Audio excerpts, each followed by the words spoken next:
Perfect study centre. तर आज आपण पवित्र पोर्टल मार्फत निघाले जी काही अधिसूचना आहे ते बघणार आहोत. तर पवित्र पोर्टल मार्फत जे काही शिक्षक भरती होणार आहे 2026ची ते त्या भरतीला वेग येत आहे हे आपल्याला दिसत आहे. आणि आस्थापनांकरिता जे काही जाहिराती आहेत शिक्षक पदाच्या त्या देण्यासाठी त्यांनी एक परिपत्रक काढलेलं आहे किंवा माहितीपत्रक आहे ते आपण परिपूर्ण आणि सविस्तर पाहूयात. तर कोणकोणत्या आस्थापना याच्यामध्ये सहभागी होऊ शकतात त्याच्याविषयी संपूर्ण माहिती पाहूयात. तर चला.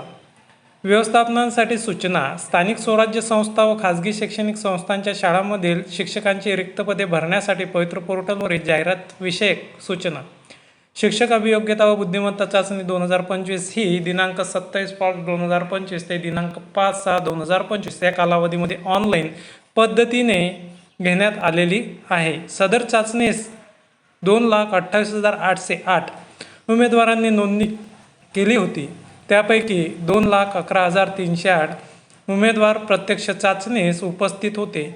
या चाचणीस उपस्थित उमेदवाराकडून शिक्षक पदभरतीसाठी आवश्यक असणारी उमेदवारांची स्वप्रमाणपत्रे मीन्स सेल्फ सर्टिफिकेशन पूर्ण करण्यासाठी दिनांक 15/12/2025 ते दिनांक 15/1/2026 एवढा कालावधी देण्यात आला होता. त्यामध्ये 1,70,108 उमेदवारांनी त्यांची स्वप्रमाणपत्रे पूर्ण केलेली आहेत.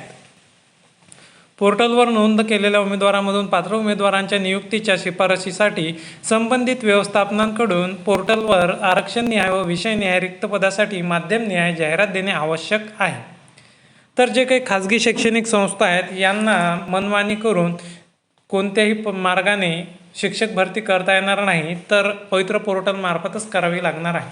स्थानिक स्वराज्य संस्था व खाजगी शैक्षणिक संस्थांच्या शाळांमधील शिक्षकांची रिक्त पदे भरण्यासाठी पवित्र पोर्टलवर दिनांक 1 मे 2026 ते दिनांक 31 मे 2026 या कालावधीत जाहिरात नोंद करण्यासाठी सुविधा देण्यात येत आहे.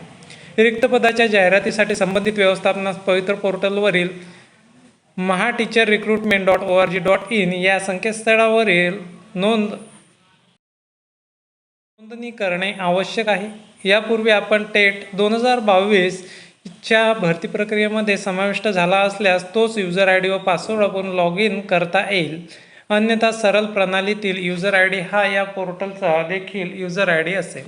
व्यवस्थापनास फॉरगॉट पासवर्ड यावर क्लिक केल्यानंतर ऑप्शन फॉर रिसेट पासवर्डमध्ये using one time password OTP send via SMS खालील व्यवस्थापनाचा सरळ पोर्टलचा युजर आय डी नोंद करावा व त्यानंतर मोबाईल क्रमांक नोंद करावा व कॅप्चा टाकून प्रोसीड यावर क्लिक केल्यानंतर मोबाईलवर आलेला OTP नोंद करून व्हेरीफाय यावर क्लिक करावे. त्यानंतर रिसेट पासवर्डमध्ये new password confirm new password नमूद करून कॅप्चा टाकून चेंज पासवर्ड यावर क्लिक करावे. त्यानंतर नव्याने रिसेट केलेला पासवर्ड टाकून लॉग इन करता येईल. सरळ पोर्टलवर नोंद असलेल्या संपर्काचा मोबाईल क्रमांक विचारात घेण्यात आलेला आहे. पूर्वीचा सरळ पोर्टलवरील नोंद असलेला मोबाईल क्रमांक जुळत नसल्याने पासवर्ड रिसेट होत नसल्यास खाजगी व्यवस्थापनाने आपल्याशी संबंधित शिक्षणाधिकारी यांचे कार्यालयात जाऊन त्यांच्या लॉग इनवरून मोबाईल क्रमांक बदल करून नव्याने पासवर्ड रिसेट करता येईल. 4. व्यवस्थापनास जाहिरात देण्यापूर्वी त्याच्या व्यवस्थापनाची बिंदू नामावलीची तपासणी संस्थेच्या मुख्यालयाशी संबंधित विभागाच्या सहाय्यक आयुक्त मावक व मान्य विभागीय आयुक्त कार्यालय यांच्याकडून अद्ययावत करून प्रमाणित केलेली असणे आवश्यक आहे. पूर्वी प्रमाणित केलेल्या बिंदू नामावलीनंतर ACBCचे आरक्षण पेशा क्षेत्रातील आरक्षण यामध्ये बदल झाल्यामुळे प्रत्येक व्यवस्थापनाने बिंदू नामावली अद्ययावत करून प्रमाणित केलेली असणे अत्यावश्यक आहे. पवित्र पोर्टलवर जाहिरात देण्यासाठीच्या कार्यपद्धतीचा शासन निर्णय दिनांक 7/2/2019 सोबतच्या परिशिष्ट अ मध्ये सक्षम प्राधिकारी नमूद करण्यात आलेले आहेत. त्यामध्ये बिंदू नामावली भरणारे प्राधिकारी, तपासणारे व जाहिरातीस मान्यता देणारे प्राधिकारी निश्चित करण्यात आलेले आहेत. त्यानुसार संबंधितांना लॉग इन उपलब्ध करून देण्यात आलेले आहेत. बिंदू नामावली व विषयनिहाय रिक्त पदांची नोंद करणे मान्यता देणारे सक्षम प्राधिकारी खालील प्रमाणे आहेत. व्यवस्थापन बिंदू नामावली व विषयनिहाय रिक्त पदाची माहिती भरणे. तपासणारे व जाहिरातीस मान्यता देणारे प्राधिकारी. आता अशा प्रकारे जे काही बिंदू नामावली आहेत, जे काही प्रशासन अधिकारी आहेत, त्यांच्याकडूनच तुम्हाला ते जाहिरात चेक करून तुम्हाला त्या पोर्टलवरती अपलोड करायची आहे. हे इथं दिलेलं आहे. याची जी काही PDF आहे तुम्हाला आपल्या टेलिग्राम चॅनलवरती मिळून जाणार आहे आणि टेलिग्राम चॅनलची लिंक तुम्हाला डिस्क्रिप्शन बॉक्समध्ये मिळून जाणार आहे. व्यवस्थापनाकडे एकापेक्षा जास्त माध्यमाच्या शाळा असल्यास बिंदू नामावलीची माहिती माध्यमनिहाय नोंद करावी.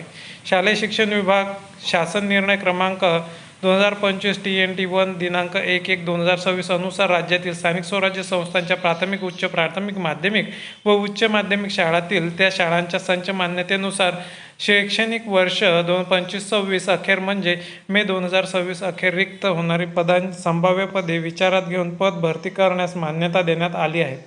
रिक्त पदाची मागणी करताना शालेय शिक्षण विभाग शासन निर्णय क्रमांक तो वाचून घ्यायचा आहे. रिक्त पदापैकी एखाद्या काही पदाबाबत मान्य न्यायालयात प्रकरण प्रलंबित असा अथवा अन्य उचित कारणाची पदे भरणे शक्य नसल्यास सदर पदे वगळून बिंदू नामावलीतील आरक्षण व विषयाची मागणी नोंदवावी. इयत्ता 1ली ते 5वी, इयत्ता 6वी ते 8वी, इयत्ता 9वी ते 10वी, इयत्ता 11वी ते 12वी या गटातील रिक्त पदासाठी व्यवस्थापनास जाहिरात देण्यात येईल. अध्यापनाच्या विषयाची जाहिरात देताना शालेय शिक्षण विभाग शासन निर्णय दिनांक 7/2/2019, 25/2/2019 मधील तरतूद कारवाई करावी. तर अशा प्रकारे आपल्याला पाहायला मिळतात. आणि इयत्ता 6वी ते 8वी या गटातील भाषा, गणित, विज्ञान, गणित व सामाजिक शास्त्रे प्रमाणे अध्यापनाच्या विषयासाठी मागणी करता येईल. जाहिरातीसाठी बिंदू नामावलीची माहिती भरल्यानंतर ती तपासून मान्य केल्यानंतरच विषयाचा गट व विषयाची माहिती नोंद करता येते व त्यानंतर विषयाची माहिती तपासून मान्य केल्यानंतरच जाहिरात तयार करता येईल. जाहिरात जनरेट होण्यासाठी बिंदू नामावली व विषय या दोन्ही प्रकारची माहिती संबंधित सक्षम प्राधिकारी यांच्याकडून मान्य अप्रूव्ह करून घेणे आवश्यक आहे. जाहिरात जनरेट करण्यासाठी सुविधा ही माहिती भरणाऱ्या प्राधिकारी व लॉग इनवर उपलब्ध आहे. पोर्टलवर जाहिरात जनरेट झाल्यानंतर शासन निर्णय क्रमांक 7/2/2019 मधील नुसार सदर जाहिराती वर्तमानपत्रामध्ये प्रसिद्धी करावी. जाहिरात तयार करण्यासाठी टेट 2022 पोर्टल प्रसिद्ध केलेल्या युजर मॅन्युअल फ्लो चार्टनुसार कार्यवाही करावी. शिक्षक पदभरतीशी संबंधित कामकाजाबाबत शैक्षणिक संस्थांना शिक्षणाधिकारी, विभागीय शिक्षण उपसंचालकांच्या विहित मुदतीत अपेक्षित प्रतिसाद न मिळाल्यास ही बाब आयुक्त, महाराष्ट्र राज्य परीक्षा परिषद पुणे, MSA पवित्र portal@gmail.com ईमेलवर कळवावी. व्यवस्थापनास अन्य काही अडचणी असल्यास edupoitra25@gmail.com या ईमेलवरती संपर्क साधता येईल. तर अशा प्रकारे आपण संपूर्ण जे काही PDF आहे किंवा जाहिरात कशा प्रकारे अपलोड करायच्यात आस्थापनांनी हे माहिती परिपूर्ण बघितलेली आहे. अशाच प्रकारच्या नवनवीन अपडेट बघण्याकरता आपल्या चॅनलला लाईक, शेअर आणि सबस्क्राईब करा. त्याचप्रमाणे आपल्या चॅनलवरती TETC रिलेटेड खूप सारे कंटेंट आहे. तर आपण TETचे क्लासेससुद्धा इथून पुढे रन करणार आहोत. धन्यवाद.